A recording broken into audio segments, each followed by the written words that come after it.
Mark Zuckerberg ഇതുവരെ നേരിട്ടുള്ളത് വെച്ചിട്ട് ഏറ്റവും വലിയ ഒരു നിയമ പോരാട്ടത്തിലൂടെയാണ് ഇപ്പോൾ പോയിക്കൊണ്ടിരിക്കുന്നത്.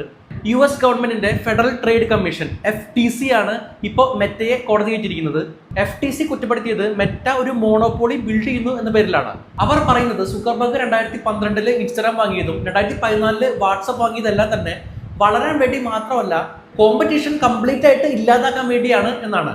ട്രയലിൽ FTC കുറച്ച് ഇമെയിൽസും ചാറ്റ് മെസ്സേജസും ഒക്കെ പുറത്തുവിട്ടു. അതിൽ ഇൻസ്റ്റഗ്രാം ഫേസ്ബുക്കിന് ഒരു ഭീഷണിയാണെന്നും അതുകൊണ്ട് അത് വാങ്ങിക്കഴിഞ്ഞാൽ ഭാവിയിൽ കോമ്പറ്റീഷൻ ഇല്ലാതെ നമുക്ക് ടോപ്പിൽ നിൽക്കാമെന്നും അങ്ങനെ പറയുന്ന സുക്കർബർഗിന്റെ തന്നെ ഇമെയിൽ ഉണ്ടെന്നും പറയുന്നു. FTCക്ക് ഇപ്പോൾ മെറ്റയുടെ ബിസിനസ്സുകളെ സെപ്പറേറ്റ് ചെയ്യണം. US-ന്റെ ആന്റി ട്രസ്റ്റ് ലോ ഉപയോഗിച്ച് കോടതിക്ക് ഇതിന് കഴിയും.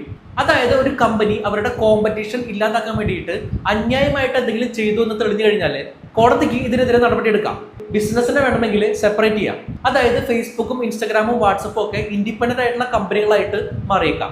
ഇത് മാത്രമല്ല, 2017 വരെ ഫേസ്ബുക്ക് എംപ്ലോയി ആയിരുന്ന സാറ വില്യംസ് പറഞ്ഞത് മെറ്റ പണം ഉണ്ടാക്കുന്ന തിരക്കിനിടയിൽ അവരുടെ വാല്യൂസിൽ ഒരുപാട് വീഴ്ചകൾ വരുത്തിയിട്ടുണ്ട് എന്നാണ്.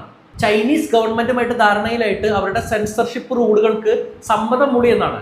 അതായത് ചൈനീസ് ഗവൺമെന്റിന് ഇഷ്ടപ്പെടാത്ത കണ്ടന്റുകൾ റിമൂവ് ചെയ്യാനും ബ്ലോക്ക് ചെയ്യാനും ഒക്കെ കൂട്ടുനിന്നു എന്ന് പറയുന്നു.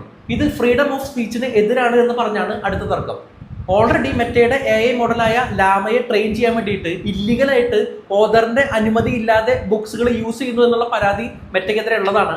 അതും കാശ് കൊടുക്കാതെ ബുക്കുകളുടെ പൈറേറ്റഡ് കോപ്പിയാണ് ഉപയോഗിക്കുന്നത് എന്നുള്ള പരാതിയും കോടതിയിൽ മെറ്റയ്ക്കെതിരെ നിൽക്കുന്നുണ്ട്. നിങ്ങൾക്ക് എന്താണ് തോന്നുന്നത്? ഇൻസ്റ്റാഗ്രാം ആദ്യം ഒരു ഫോട്ടോ ഷെയറിംഗ് ആപ്പ് മാത്രമായിരുന്നു. ഇൻസ്റ്റാഗ്രാമും വാട്സപ്പും ഒക്കെ ഫേസ്ബുക്ക് വാങ്ങിയത് കൊണ്ട് ഒരു യൂസർ എന്ന നിലയ്ക്ക് നമുക്ക് ഗുണങ്ങളാണോ ഉണ്ടായിട്ടുള്ളത്? നിങ്ങളുടെ അഭിപ്രായങ്ങൾ കമന്റ് ചെയ്യും.